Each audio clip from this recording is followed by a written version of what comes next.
दर्शकों, आजादी का अमृत महोत्सव कार्यक्रम के तहत हम हर रोज आपको भारतीय स्वाधीनता संग्राम सेनानियों की एक वीर गाथा सुनाते हैं। इसी कड़ी में आज हम आपको दिखा रहे हैं यूपी के एटा जिले के महावीर सिंह राठौर के व्यक्तित्व और कृतित्व के बारे में।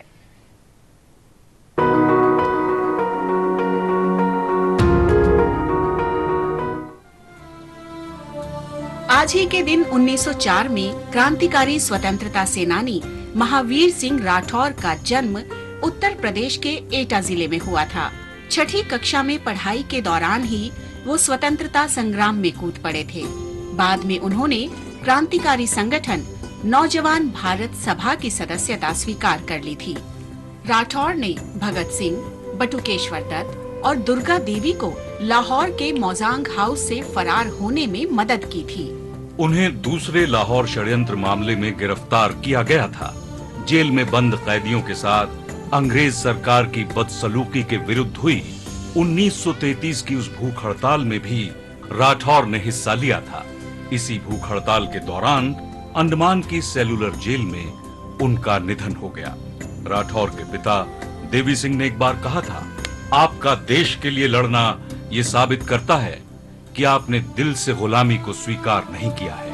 अब जब आप स्वतंत्रता की राह पर हैं, तो पीछे मुड़कर न देखें और अपने साथियों को कभी धोखा न दें। 16 सितंबर तारकेश्वर सेन गुप्ता की भी पुण्यतिथि है। उन्होंने चटगांव शस्त्रागार छापे में भाग लिया था। 30 के दशक के मध्य में बंगाल में क्रांतिकारी सक्रियता चरम पर थी। चटगांव शस्त्रागार छापे से लेकर राइटर्स बिल्डिंग पर आक्रमण की घटनाओं से ब्रिटिश राज स्वयं को असहज महसूस कर रहा था। भारतीय क्रांतिकारी आंदोलन के इतिहास में सबसे साहसी कृत्यों में से एक चटगांव शस्त्रागार छापे थे।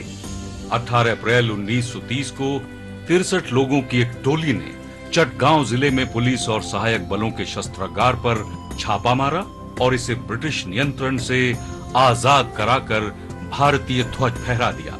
इस टोली के सदस्यों में अधिकतर सूर्य सेन के नेतृत्व वाले किशोर शामिल थे। चटगांव के क्रांतिकारी भले ही अपने तात्कालिक उद्देश्य में विफल रहे, लेकिन उन्होंने युवाओं को प्रेरित करने में बहुत मदद की। इसके बाद कड़ी पुलिस कार्रवाई के दौरान कई क्रांतिकारियों को हिरासत में लिया गया। उनमें से कुछ को खड़गपुर के पास हिजली हिरासत शिविर में रखा गया। हिजली हिरासत शिविर एक 2 मंजिला विशाल इमारत थी, जिसके बीचों बीच एक टावर था। इस बिल्डिंग में 2 गेट थे। शिविर के चारों तरफ 10 फुट ऊंची दीवार और कांटेदार बाड़ थी। यहाँ से भागना असंभव माना जाता था, फिर भी 3 क्रांतिकारी भागने में सफल रहे। इसके बाद अंग्रेजी प्रशासन ने शिविर की सुरक्षा और कड़ी कर दी। 16 सितंबर 1931 को सुरक्षा कर्मियों के एक दल ने गोलियां बरसाईं और अपने राइफल के हत्थे से कुछ कैदियों का सर फोड़ दिया। इसी घटना में यहाँ बंद स्वतंत्रता सेनानी तारकेश्वर सेन गुप्ता और संतोष मित्रा की भी गोली मारकर हत्या कर दी गई। इससे वहाँ बंद कैदी हैरान रह गए और उनमें से एक हिमांशु बसु ने दोनों पीड़ितों का पेंसिल स्केच बनाया और उसे आनंद बाजार पत्रिका के संपादक को भेज दिया। ये खबर मिलते ही जतिंद्र मोहन सेन गुप्ता और नेताजी सुभाष चंद्र बोस क्रांतिकारियों के शव लेने हिजली पहुँचे। कलकत्ता में क्रांतिकारियों की शव यात्रा के दौरान उन्होंने बड़ा जुलूस निकाला। क्रांतिकारियों के निधन से निराश होकर कवि रविंद्रनाथ टैगोर ने प्रश्नो शीर्षक से मशहूर रचना लिखी थी। भगवान तुम्हें जुगे जुगे दूत পাঠাইছো বারে বারে দয়াহীন সংসারে। তারা বলে গেল ক্ষমা করো সবে, বলে গেল ভালোবাসো, অন্তর হতে বিদ্বেষ বিষ নাশো। বরণীয় তারা স্মরণীয় তারা, তবুও বাহির দ্বারে আজ দুর্দিনে ফেরানো তাদের ব্যর্থ নমস্কার। क्या आप जानते हैं कि देश का पहला आईआईटी यानी आईआईटी खड़गपुर इसी डिटेंशन कैंप में बना है।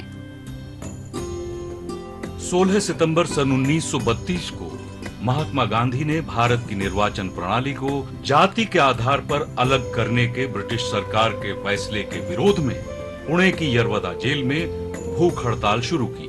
इंग्लैंड में गोलमेज सम्मेलन से लौटने के बाद सविनय अवज्ञा आंदोलन शुरू करने की वजह से उन दिनों वो गिरफ्तार थे। सितंबर 1932 में गांधी जी ने घोषणा की कि वे दलितों के लिए अलग निर्वाचक मंडल के ब्रिटिश सरकार के कदम के विरोध में आमरण अनशन शुरू कर रहे हैं। गांधी जी का मानना था कि इससे भारतीय समाज स्थायी रूप से बंट जाएगा, जो बेहद गलत होगा।